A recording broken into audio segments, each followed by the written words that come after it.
Hi, this is Josh from Shamma Sandals, and we are going to root through the mailbag and answer your questions. So here we go. The first one comes from Karl. Karl says, hi. Hi, Karl. How you doing? Could you please tell me, if possible, what the grip on the mountain goats is like in muddy conditions and wet grass? Sorry, I know it's a loaded question. I'm looking for something for trail ultra marathons. Thanks. Okay, so Karl, yeah, I think it's pretty good. It's going to definitely be our most aggressive tread. I think that muddy conditions, obviously, it's the best. You know, there's just the limitation of how much mud there is, and you know, if the grip will actually get in past the mud. But yeah, it's definitely a good sandal for muddy conditions, wet grass, things like that. It's my favorite winter sandal, so I definitely mountain goats with the grip top, just the end power straps would be the way to go in wet, muddy conditions on the grass. Next question, are goats more cushioned than chargers? And this one's from Jose. I'm doing the transition with zero shoes 5.5 millimeter sandals, and it has been very painful. I'm looking for something with zero drop with a little more cushioning. Thanks, Jose. All right, Jose. Yes, I think it's not going to be the cushioning. It's going to be the protection. So mountain goats, they have the most structure of our sandals. It's basically if you took our warriors and our chargers and you sandwiched them together, and by bonding those two materials, it just makes it stiffer, but not super stiff. There's still plenty of flex in the sandals. And yes, you're going to get a little more cushioning.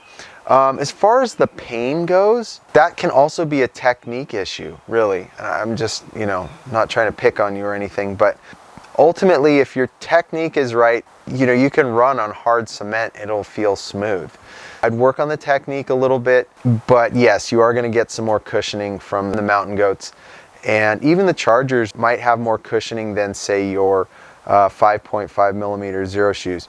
One thing I would say, actually, I was just thinking of this. One difference between the chargers and the mountain goats and, say, I don't know which model of zero shoes you have, but if the rubber on the sandal is really hard and it flops a lot, if your foot is not secured in the sandal very well, that can cause pain too, because if your foot feels like it's hitting the ground, but it hasn't quite hit the ground yet, it will keep pushing down and searching for something firm before it feels like, okay, now I can compress and then get up. So sometimes if your sandal is not adjusted right, or it's kind of flopping, you can actually have more pain because your foot is going to be pushing down harder than it actually needs to. Hope that helps, Jose. Next question.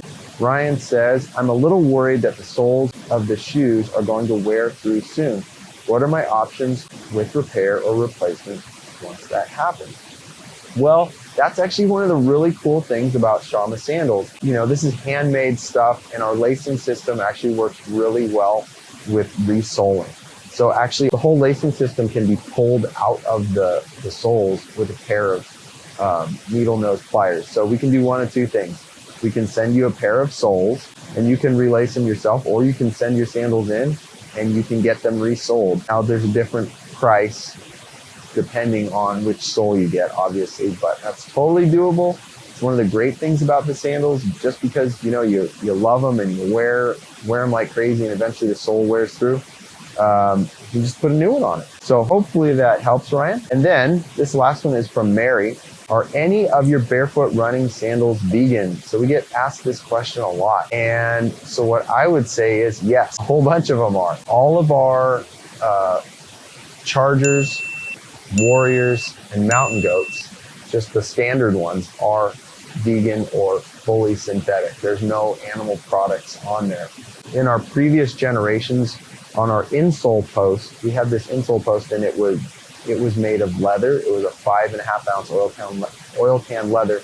But when we went to the elite lacing system, now it's completely synthetic, and we have ultra suede on there. But ultra suede is a synthetic material also. It's made by Toray, really high quality stuff, 100% synthetic. So in any case, I hope that was helpful. It was good to see you all, and we'll see you next time when we go through the mailbag. Happy trails. Thanks for watching this video. If you enjoyed it, hit the like button, leave a comment, and subscribe to our channel for more weekly content. And make sure to click the bell so that you'll be notified every time we post something new.